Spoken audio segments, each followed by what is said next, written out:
Don't worry, I'm not going to take you back to 2020 in this video. It's real simple.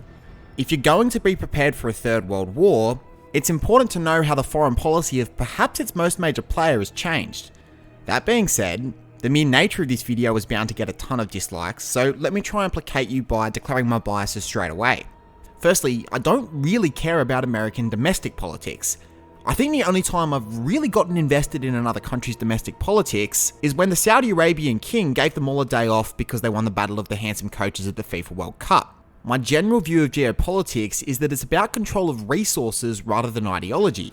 For that reason, I don't really welcome America, or anyone for that matter, policing the world. And so actually, for my long-term subscribers, you might be surprised to learn that I quite liked a lot of Trump's early messaging on foreign policy. For me, there was funny Trump. Oh, it's just awfully good that someone with the temperament of Donald Trump is not in charge of the law in our country. Yeah, because you'd be in jail. Secretary Clinton. And then there was angry Trump.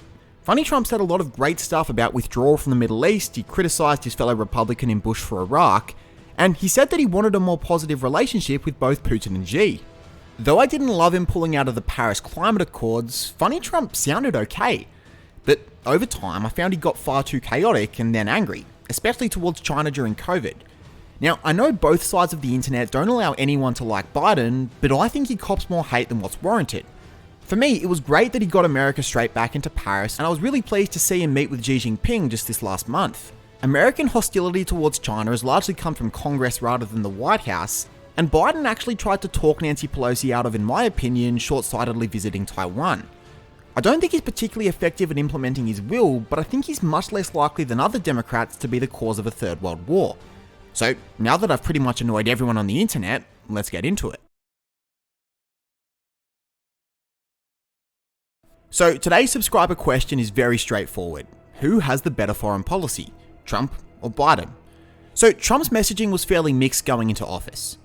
He actually took a phone call from the president of Taiwan, which hadn't been done since Jimmy Carter ended US recognition of the Republic of China in 1979. But Trump then praised Xi Jinping for taking advantage of America by being the world's manufacturer, and said that he'd have done the same thing if he was in China's shoes. That being said, as part of his strategy to win over Middle America, Trump said that he'd impose tariffs on Chinese steel to protect American steel jobs. Trump had the view that just like in business, there were winners and losers to every deal. We let Japan come in and dump everything right into our markets and everything. It's not free trade. If you ever go to Japan right now and try to sell something, forget about it, Oprah. Just forget about it. It's almost impossible. They don't have laws against it. They just make it impossible. And so in 2018, Trump began his famous trade war and whacked a 25% tax on importing Chinese steel and a 10% tax on aluminium. His hand was largely twisted by Steve Bannon, who made the argument that it had to be done for national security reasons. So now in the eyes of the White House, China was deemed to be both an economic and military threat. And so China retaliated by placing tariffs on aluminium and fruit. America then responded to that by placing tariffs on Chinese technology, accusing China of stealing America's technology and even restricted Chinese visas for protection. America's tariffs would end up being on $234 billion worth of tech products. You can see more detail on the trade war here. Now, the trade war came to an end in January of 2020 with a Phase 1 agreement. But you might remember that January 2020 was when news was first starting to break about COVID in China, to which Trump was very defensive of President Xi, even praising Xi for his handling of the crisis. In March, when the situation became much more bleak, Trump doubled down on it again. But on March the 19th, the S&P stock market index crashed by nearly a third of its value. And this was especially bad because a strong stock market was one of Trump's key campaign points going into the November election. Trump's messaging then shifted to this: China virus. And by April of 2020, Trump's Secretary of State Mike Pompeo publicly contemplated decoupling America from China. Trump also signed executive orders banning Chinese-owned TikTok and WeChat, though the ban never became effective. Now, in stark opposition to China, Congress signed the Uyghur Human Rights Policy Act in June, sanctioning individuals involved in the detainment of West China's Uyghur Muslims. You can see more about that here. In January of 2021, Trump gave a parting gift for the Biden administration to deal with by officially labeling China's actions as genocide. Now, in my opinion, Biden was pretty hamstrung by this. Publicly labeling your direct rival's actions as genocide is a highly risky game, but China's unfavorability rates in America had risen from 50% at the beginning of 2020 to 77% by the end, and so Biden backed the Trump administration's call. In the first 6 months, Biden's National Security Advisor Jake Sullivan had talks with China's Foreign Minister Wang Yi, but nothing productive came of them. By the middle of the year, Biden signed an executive order banning Americans from investing in companies that have ties to the Chinese military. Then at the G7 conference in June, Biden led the G7 in criticizing China for the Uyghurs, aggression towards Taiwan, and the outbreak of COVID. Things then really heated up when in September, Biden signed the AUKUS defence deal with Australia and the UK, which was clearly under the guise of protection against China. In November, Xi and Biden finally had a virtual meeting, but again, nothing was achieved. And in December, America announced that it was boycotting the Beijing Winter Olympics. Now, in 2022, those relations haven't really improved that much, but Putin's invasion of Ukraine has certainly taken the heat off of China. In March, the two leaders spoke again to discuss the Ukrainian invasion, and though still supporting Russia, China remained relatively cold about Putin's actions, and America tried to use this into leveraging them to take action against Putin. In August, Nancy Pelosi made the fateful visit to Taiwan and met with the president, extremely outraging the PRC. Like I said before, Biden opposed this and his administration was keen to put distance between the White House and Congress. In November of 2022, Biden and Xi finally met in Bali for their first face-to-face encounter. This meeting went for 3 hours and nothing was achieved because of it. But certainly, this was much more positive than just 3 months ago, and it seems as if Sino-US relations are actually in a better place now than what they were at the end of the Trump regime. Now, before COVID, do you remember this being the constant news story for about 3 years straight? Essentially, the allegation was that Russia interfered in the 2016 election because as Obama's Secretary of State, Hillary Clinton was hawkish on Russia. You might even remember this total Democrat propaganda piece from right before the 2020 election. Again, if I was American, I would have voted for Biden, but if I'm to be honest, the Russian meddling investigation completely distracted everyone from anything of substance. In 2019, the Mueller report also found that though Trump welcomed Russian support, there was insufficient evidence to indict him. Also, as an Australian, Americans have no right to complain about foreign interference. They laundered $24 million through Nugan Bank into the Liberal Party in 1975, and they themselves meddled in Russia in 1996 by using the IMF to loan $10 billion to Boris Yeltsin and sent over 4 campaign advisors. Check out our 2 videos on the issue here. But I digress. Trump went into office praising Putin and wanted a positive relationship with the Russian president, while Putin also said that he was open to new negotiations with Trump. But very quickly, Trump ran into a conflict of interest. So Trump was pursuing a more hardline policy on Iran, more on that later, and he ripped up Obama's nuclear deal that he had with the Persians. However, several Russian companies were in violation of America's Iranian and Syrian Non-Proliferation Act. Basically, they were found guilty of selling to them any good that could make them a stronger military force. So, in March 2017, Trump responded by imposing sanctions on 8 Russian companies. Syria would then prove to be the next major issue for Trump. Now, in my video on Trump and the Kurds, I gave a bit of background to the Syrian civil war, but essentially this was a 3-party war.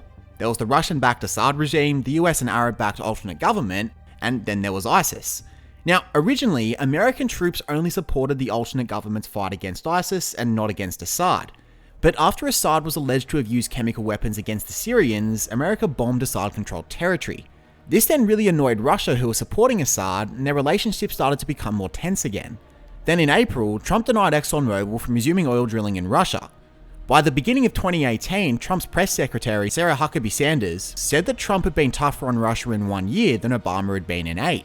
In 2018, it really looked like the two could clash over Syria. However, by the middle of 2018, tensions died down a little, and for the first time, Trump met Putin in Helsinki, much to the derision of Democrats, Congress, and even some Republicans like John McCain. Fast forward a year, and Trump imposed sanctions on businesses involved with building the Nord Stream 2 natural gas pipeline from Russia to Germany.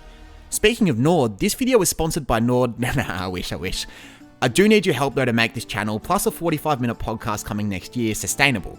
We're after 30 more patrons by the end of the year to get to that point, and for just $1.50, you can help that happen in addition to all sorts of other bonuses, like contributions to videos, selection of podcast topics, and even getting to see the face behind the giraffe.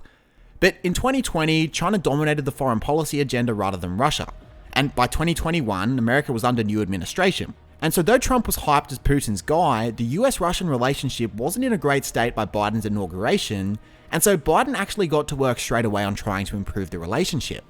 The beginning of 2021 actually also coincided with the 10-year expiry of the START Treaty, which became effective in 2011. This was basically a treaty signed by President Obama and then President Medvedev designed to reduce nuclear arms. So Biden and Putin actually agreed to continue this treaty by 5 years. Unfortunately, that was as good as it got between the two, as the two then proceeded to expel diplomats and sanction each other's companies.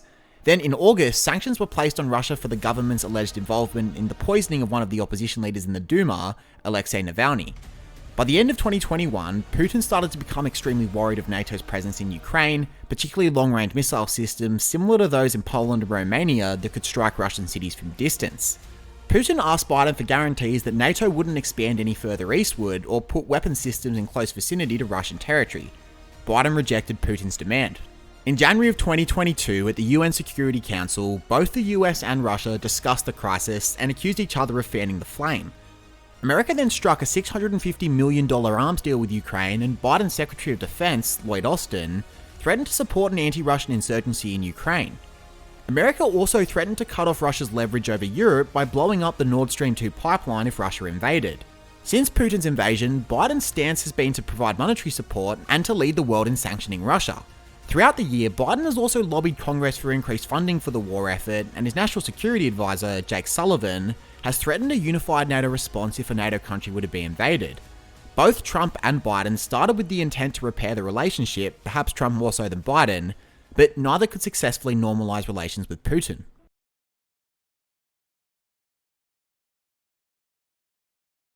So we're going to move through the other countries really quickly. If you are liking this video so far, don't forget to like the video. It helps the channel out a lot, and consider subscribing so that you don't miss a video on what's been happening before World War III. But we'll start with Iran. Now, when Trump was campaigning against the war on terror, one of his main arguments was that a destabilized Iraq actually empowered Iran, so much so that they became the dominant power in the Middle East. As a result, Trump ripped up Obama's nuclear deal that he had with the Iranians, whereby sanctions against Iran were removed in exchange for them capping their nuclear capacity. He then proceeded to heap more sanctions on Iran. However, as Obama's VP, Biden was keen to resume talks with the Iranians. However, these talks have largely stalled because Iran has demanded that the Islamic Revolutionary Guards Corps be removed from the US foreign terrorist organizations list. This is likely to continue to stall as protests continue against the government.